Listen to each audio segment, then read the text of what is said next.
Straight into the story, Vuyo. In the last few days, we've seen the ANC Youth League speak very strongly against the Public Protector's Office. Then we heard Blade Nzimande, SACP, and today the ANC. What, in your view, is going on, and why now? Well, it almost feels like the ANC has suddenly woken up to the reality that there's an election in a few months' time.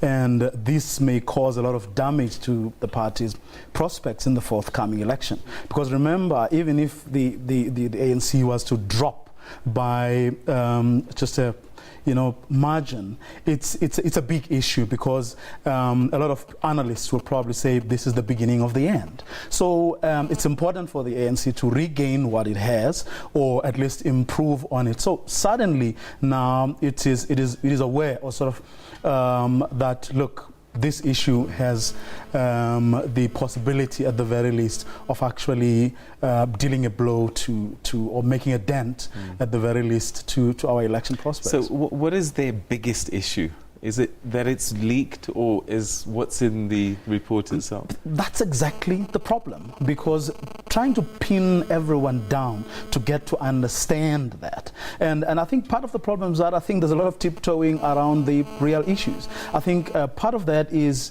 did the Minister of Public Works, for example, who is an ANC cadre, do what he was supposed to do, or do the job he was supposed to do as best as he could? Did the cluster, the cluster of ministers of intelligence, of police, and so on, did do what they were supposed to do? In other words, those who were supposed to come forward with the information, did they do so timelessly? Did they do the best they could to protect their president, if that's what it's about? And probably a short answer to that would be no.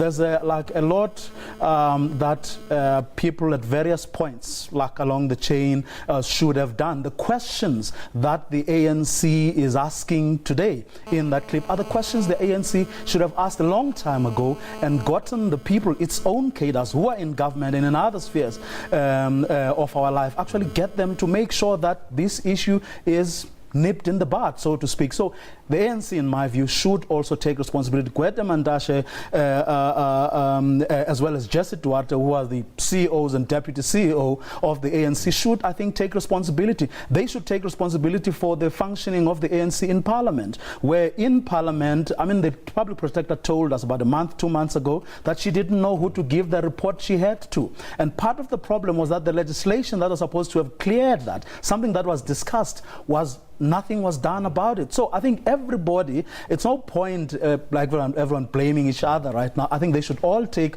collective responsibility for, at the very least, not speaking against what was something that was clearly going to affect them somehow along the way. Waking up now, it may just be too late. Where does that leave the Public Protector at this moment in time?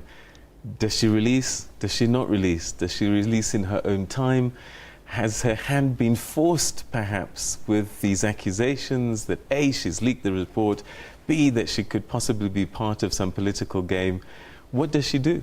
Well, obviously, the suggestion that this is now being made, or going to be made, an election issue is going to hurt. Obviously, she wouldn't want to be seen to be in that situation where, like, she now has to fend off these accusations. But I think the question is whether the course that this particular report has followed is any different from the course that other reports have followed in the normal course of her doing her work. And if the answer there is no, it didn't, then those suggestions may stick. But if not, if it follows the same process others have followed, which is, at this point, once allegations have been made, an interim report has been compiled, you then go back to the people, you put the allegations to them, you get their responses, after which you then release the report. And I don't think that's going to affect her, unless, of course, she's found to have done some wrong on her part, or whatever suggestions or allegations of impropriety,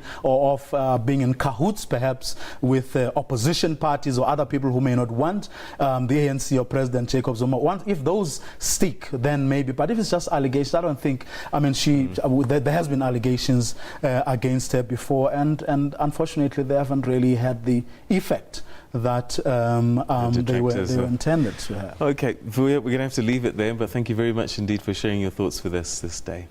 All right.